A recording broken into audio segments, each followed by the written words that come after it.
And we're live. We made it. Hi, Sara. I'm so excited to meet you. Hi, I'm really pleased to be here. Tim, you too. Rude. As the more observant of you may have, I'm on the move again. I'm in Arkansas this week, as you do. But yes, this week we have the amazing. Oh no, I've got to pronounce your surname now. Sara Kedge, or Kedge? Kedge.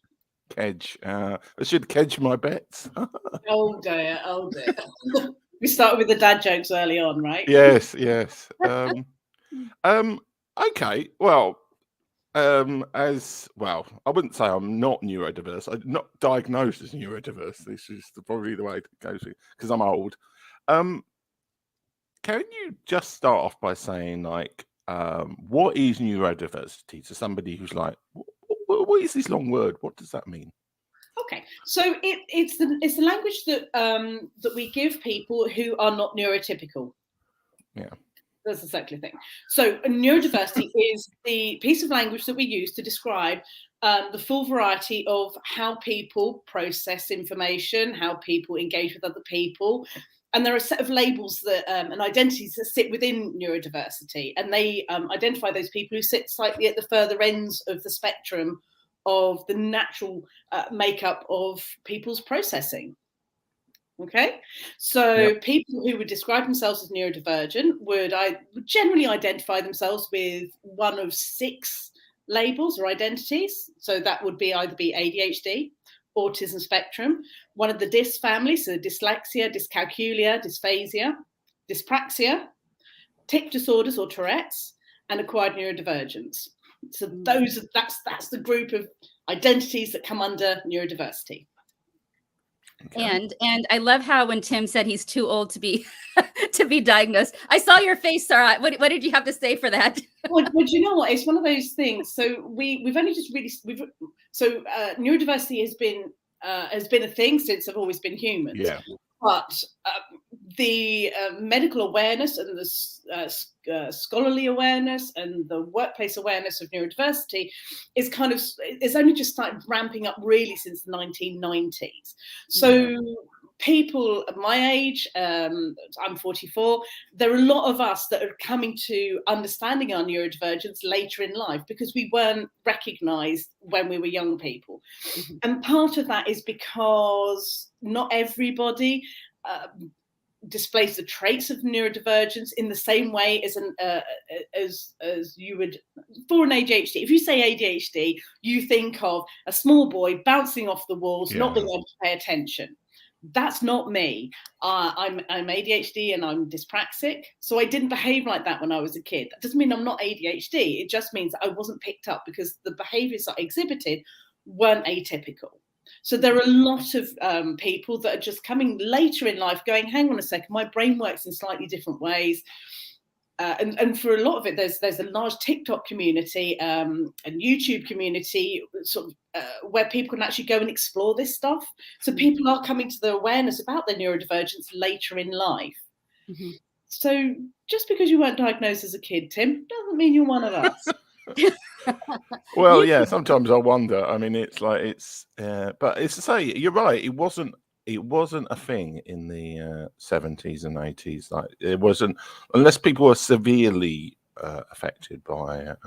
But now it's much more of a regular thing. So, well, I forgot to ask the obvious question of, like, what is your role? Like, what do you do? I mean, I put you down as neurodiversity awareness coach, which is the best I could come up with. But that's just 3 random words I put together. What would you say? What do you do to help people understand neurodiversity, and what do you do in general?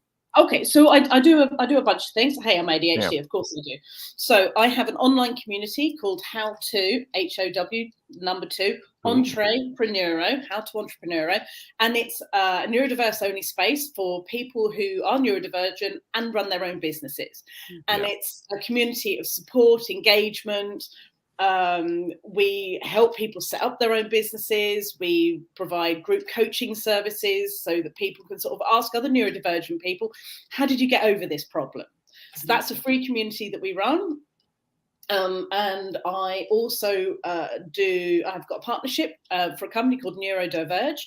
And we go into large corporations and employers, and we do neurodivergent inclusion and awareness training. So that starts with our flagship program, which is the ABC of ND. And it's just basically the real nuts and bolts of what ND is, how it manifests, and how employers on the real basic level should be responding to neurodivergent people in their workplace, and neurodivergent clients and customers, because of course we're everywhere. The other thing I do is I run coaching and more niche specialist training. So I do an ND inclusion for coaches. So specifically for the coaching community, how do you as a coach work with neurodivergent people that come to you? But I also work one-to-one with neurodivergent people, mostly entrepreneurs, to support them to understand their neurodivergence and actually work with the rhythms of their behaviours and the traits, so that they can sort of function and run really successful businesses. That's what I do. I met you in the neurodivergent group for entrepreneurs. Yeah, you called it. So that's where I found you, and I find it so fascinating. One of my friends invited me in. I find it so fascinating that we can run a business and be successful. How do you coach? How do you coach people to do this who are on the neurodiverse? So one of the first things that we work with is working with undoing some of the trauma and the learned behaviors and learned usualizations of what work looks like, because we are told from very itty bitty work looks like Monday to Friday 9 to 5. Now that's fine if you're neurotypical and you have a standard level of attention that goes and can spread across the week. But for most neurodivergent people, their energy and attention will fluctuate and they'll move around. So it's like, actually Monday to Friday 9 to 5 doesn't work for you guys. So we first work actually what are the rhythms that work for you. How do you want to work? Because you're running your own business, you get to set your own hours. We also then work with them to look at the systems and processes that they have to set up and interact with, and find ways that they can do it that works for them. So for example, planning. One of the paid for groups that's attached to H2E is the 120 Club, and we work with entrepreneurs to find the right way for them to plan their businesses and plan their working time. Because again, I'm an MBA, I teach at university on the business management program, so I teach this stuff.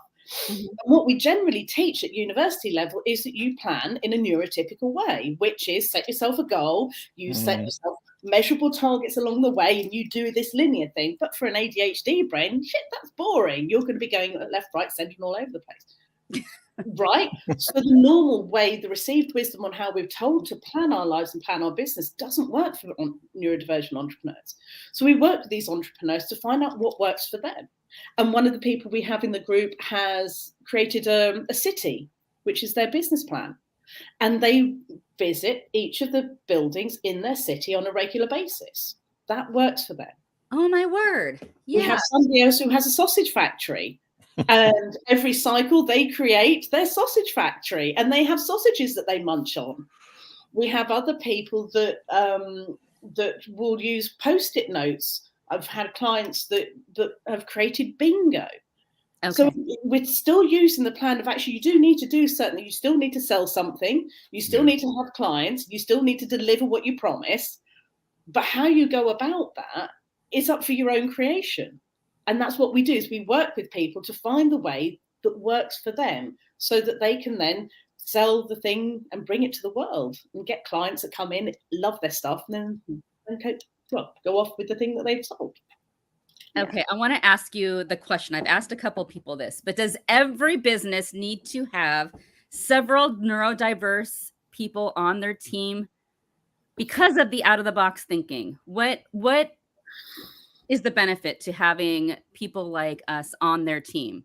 Well, for starters, you're not going to avoid us. Because this is Bennett. He's starting to want to join in. You're not going to avoid us because we make up around 20% of the population, depending which industry you're in. There's some recent statistics that came out. I think it was about 1 in think it's 1 in 5 people in NASA are in some way neurodivergent. Mm. Tech companies have got much larger pockets of people that Yeah. are neurodivergent. So you're not going to avoid us. Mhm.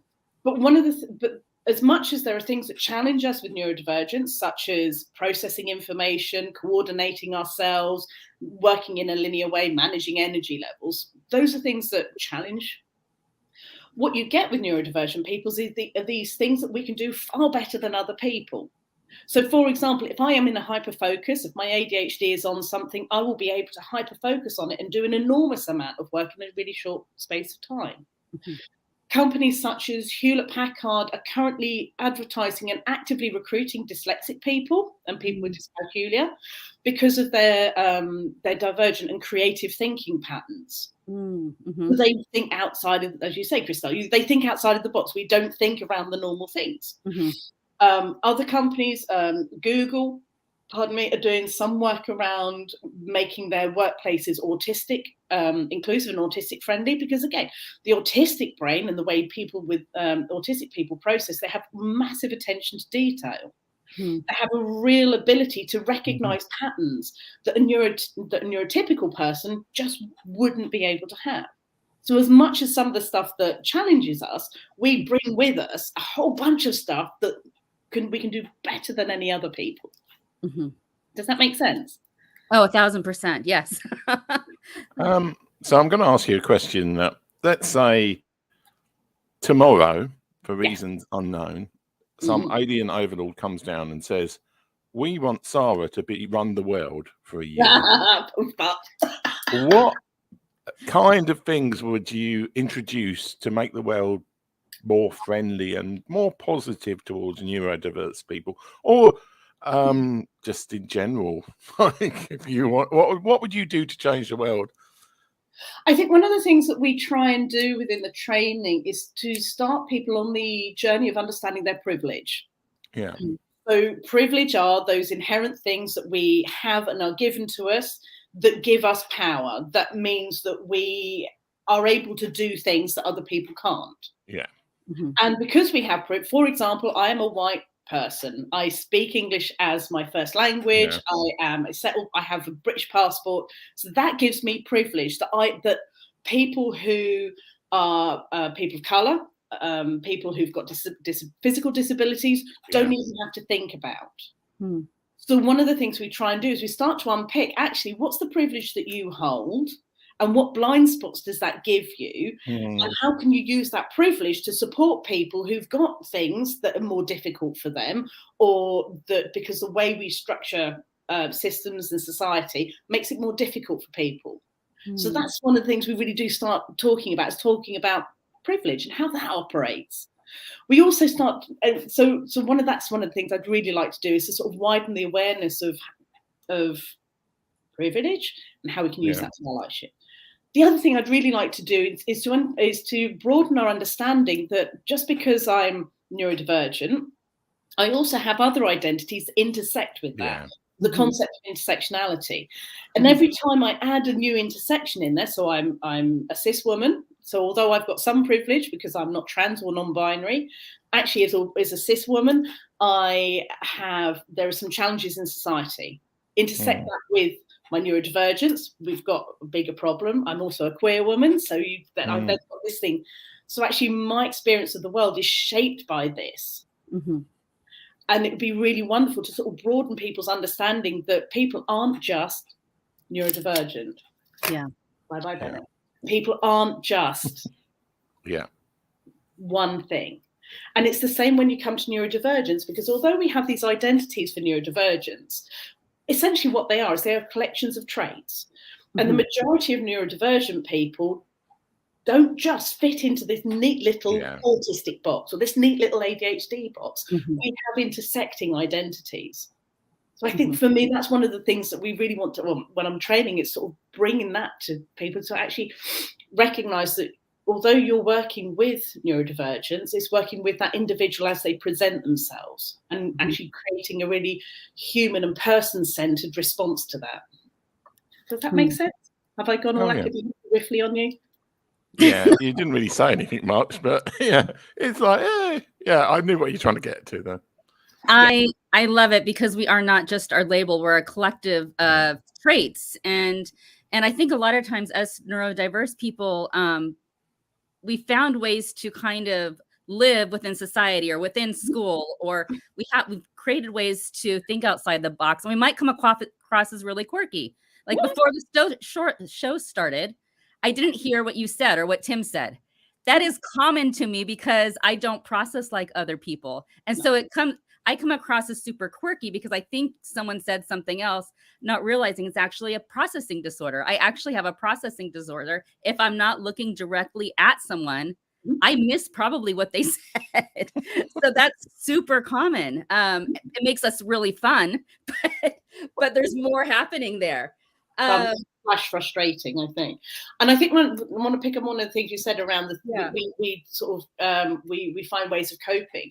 And one of the things that, when we talk about privilege, is we talk about actually systems, and we shape the society around what's typical normal. Yeah. And that challenges people, ADHD people, because we're asked at school to pay attention for 7 hours in a day. And so when I'm sort of whiffling off and going, pay attention. Oh, okay. Now what my teacher gave to me is a request to modify my behavior. So I've taken that on board, and I've sort of actually, okay, hang on a second. It's not okay for me to be all over the place. I must do this. That means I must look in one direction or look at the teacher. So automatically you're giving me something that I have to do, which is in addition to what every other neurotypical person do, because I'm constantly concentrating.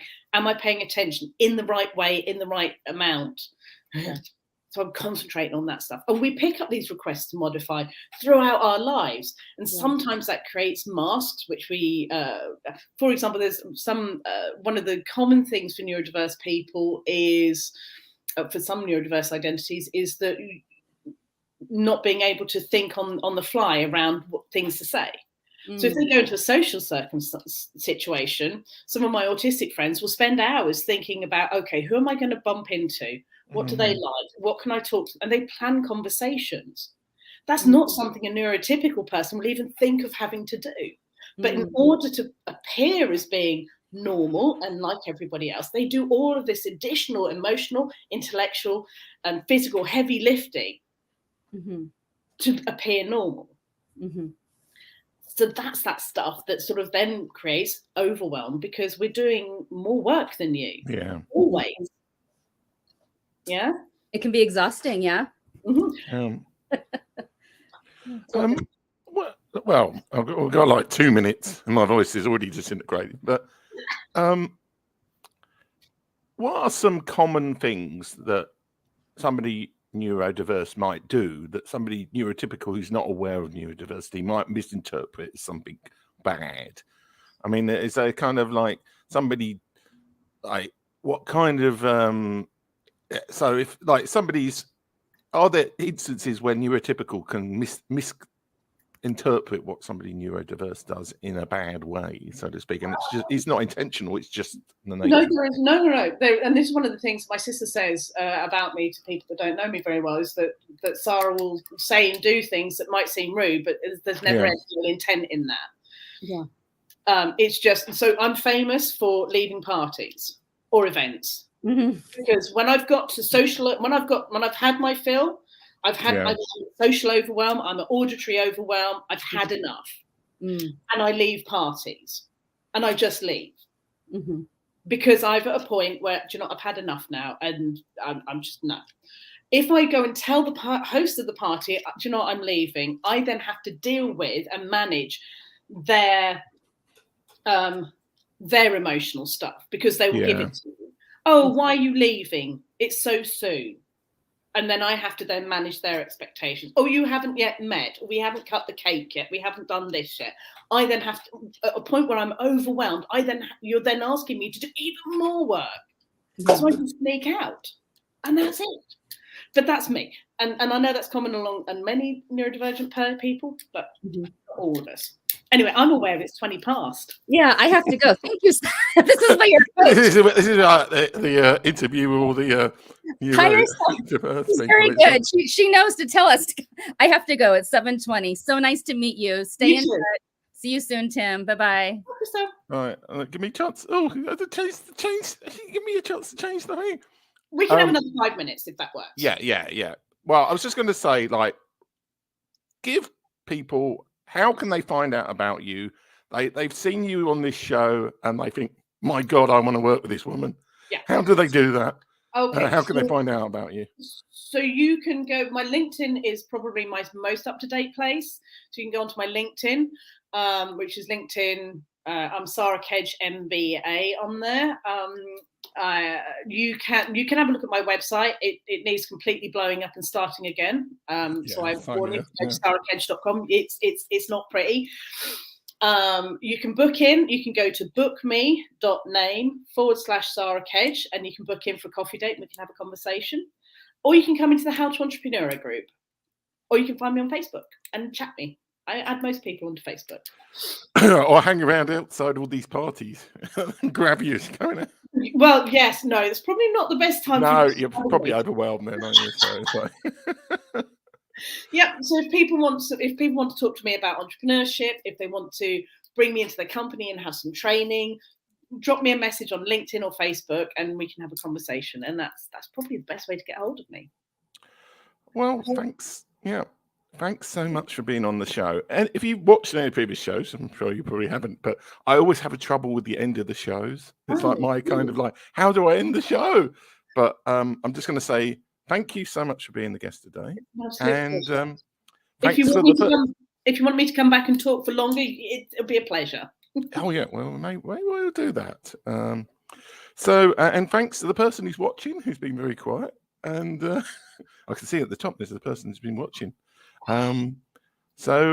Yes. So thanks for being on the show, and we'll see you guys when we see you. All right. Take care.